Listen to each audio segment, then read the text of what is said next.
अहिल्यानगर तालुक्यातील निंबळक परिसरातील भंगारच्या दुकानाला आग लागली। आगीचं कारण अद्याप अस्पष्ट आहे। अग्निशमन विभागाकडून आग विझवण्याचे प्रयत्न सुरू आहेत। भंगारातील प्लास्टिक साहित्यामुळे आगीनं रौद्र रूप धारण केले, तर सुदैवानं कोणतीही जीवितहानी झालेली नाही। MIDC पोलिसांसह अग्निशमन विभागाच्या 2 गाड्या या घटनास्थळी दाखल झाल्यात। उन्हाचा कडाका आणि गोडाऊनमध्ये असलेलं प्लास्टिक साहित्यामुळे आग लागल्याची प्राथमिक माहिती मिळते आहे।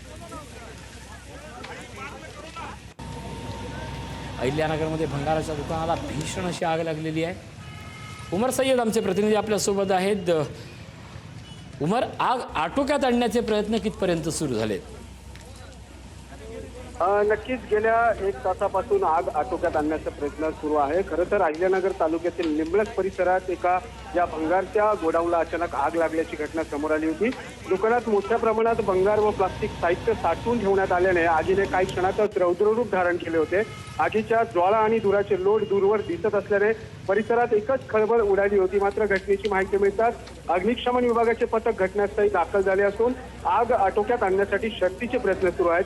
खरं तर प्लास्टिक व ज्वलनशील साहित्यामुळे आग विझवण्यात अडचणी निर्माण होत असल्याची प्राथमिक माहिती आहे।